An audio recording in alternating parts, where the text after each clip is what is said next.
Galliano, rebonsoir. Bonsoir. Trahison, Galliano, même double trahison, hein, signe Gilles Brial dans ce communiqué. Votre réaction? Oui, moi je crois que cette journée apporte deux enseignements. Le premier enseignement, c'est que ma candidature a permis de rassembler la totalité des voix des élus loyalistes au troisième tour. Et donc c'est important, à un moment donné, de regrouper l'ensemble de ces élus loyalistes. C'est ce que je suis parvenu à faire au troisième tour. Le deuxième enseignement, c'est que lors de cette élection, les indépendantistes sont sortis renforcés, notamment la première présidence du Congrès, qui était auparavant un loyaliste, maintenant c'est une indépendantiste. La commission permanente, avant c'était un loyaliste, maintenant c'est un indépendantiste, tout simplement parce qu'il y a eu une rupture de la plateforme et notamment une rupture d'accord, et plus les loyalistes sont divisés et plus les indépendantistes sortent renforcés. Trahison ou double trahison? Mais rien de tout cela. Il y avait eu un accord qui avait été passé l'année dernière, et notamment pour permettre une cohérence dans les institutions et une stabilité dans les institutions. Et il était prévu l'année dernière, donc en août 2017, que le MPC devait prendre la place du rassemblement au Congrès de la Nouvelle-Calédonie. Donc c'était simplement le respect d'un engagement qui a été signé par Philippe Gomez, par Pierre Frogier et par moi-même il y a 10 mois. Pour autant, vous êtes élu grâce aux voix de Calédonie Ensemble. Allez-vous rejoindre ce parti? Mais je ne suis pas élu grâce aux voix de Calédonie Ensemble, je suis élu grâce aux 28 autres voix, et donc aussi bien des républicains calédoniens que du Rassemblement, que de Calédonie Ensemble.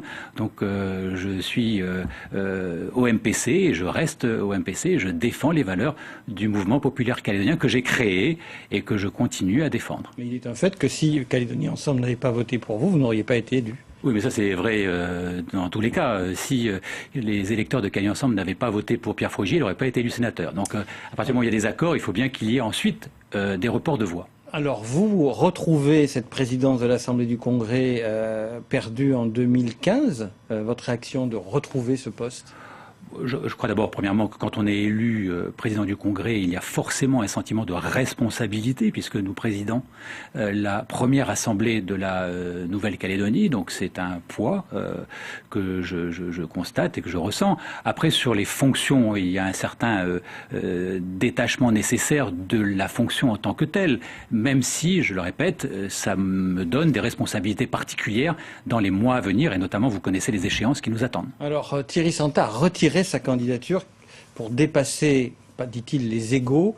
Réaction, comment vous voyez ce geste? Non, mais la règle que l'on a au sein du Congrès, chaque assemblée a ses propres règles, c'est qu'il peut y avoir des candidatures diverses au premier tour, éventuellement au deuxième tour, mais la règle qui s'impose, c'est que les autres candidats se retirent et apportent leur soutien à celui qui a été en tête lors de ces deux premiers tours. Donc c'était mon cas.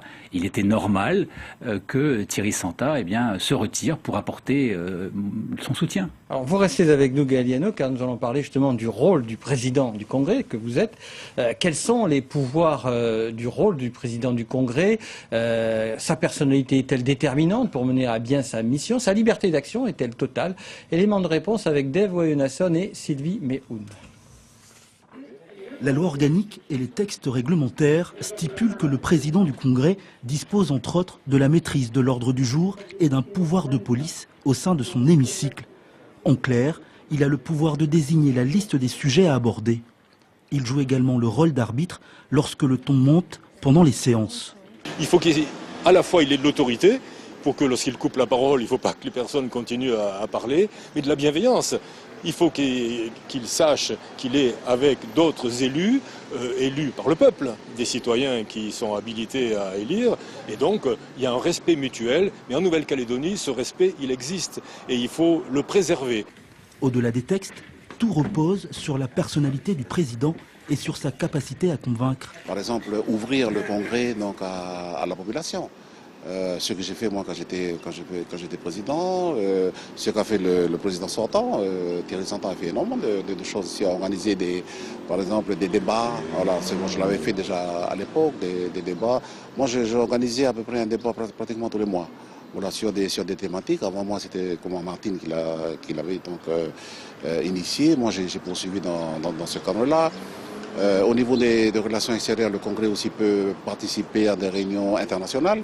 L'an dernier, sous la présidence de Thierry Santa, Le Congrès de la Nouvelle-Calédonie a ainsi adhéré à l'Assemblée parlementaire de la francophonie. Gaël Yano, le Congrès, c'est le lieu du débat démocratique avant et après le référendum ? Indiscutablement. En tout cas, le Congrès de la Nouvelle-Calédonie, c'est là, bien évidemment, où les forces politiques de la Nouvelle-Calédonie sont toutes rassemblées à l'échelle donc de l'ensemble de la Nouvelle-Calédonie. Et c'est là où doit intervenir le véritable débat démocratique entre les différentes convictions qui sont celles des Calédoniens. Votre pouvoir, c'est de quand même maîtriser l'ordre du jour, maîtriser le rythme du calendrier. C'est pas un petit pouvoir.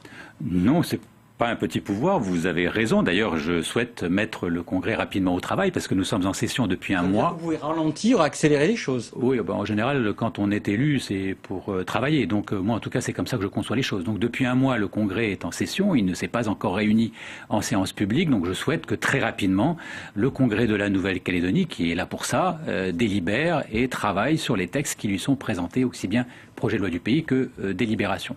Mais la particularité du président du Congrès, c'est qu'à la fois, il a ses convictions politiques, et j'ai les miennes, notamment... Votre indépendance sera totale ? Notamment, moi, mon indépendance, elle est totale et ma force de conviction est intacte. En revanche, quand je préside le Congrès, je dois être impartial vis-à-vis de tous mes collègues, indépendantistes, non indépendantistes, pour leur permettre de s'exprimer et faire en sorte que chaque formation politique puisse valablement donner sa position. C'est le rôle également du président des débats de l'Assemblée. Cela dit, il y a des dossiers ultra prioritaires en Calédonie. Vous allez, votre feuille de route, ça va être quoi les premiers dossiers qu'il faut traiter selon vous ? Il y a déjà des textes notamment qui sont en attente, je vous le dis, depuis plusieurs semaines et je regrette d'ailleurs que nous ayons un peu tardé pour organiser cette première séance de la session administrative. Il y a bien évidemment des textes sur le budget supplémentaire, il y a des textes sur le RUAM, il y a des textes également sur la taxe générale à la consommation. Enfin, il y a de nombreux textes qui attendent les élus du Congrès et dès mercredi matin, nous nous réunirons pour commencer à examiner ces textes. Des textes qui montrent quand même que la Calédonie, sur certains dossiers comme par exemple la santé, il y a des gros dossiers comme le REAM, là-dessus on ne peut plus attendre. Il est impératif qu'en tout cas il y ait débat et qu'il y ait ensuite décision par le Congrès puisque le gouvernement propose, le Congrès lui décide. Merci Gaël Yano pour avoir accepté notre invitation. Merci à vous.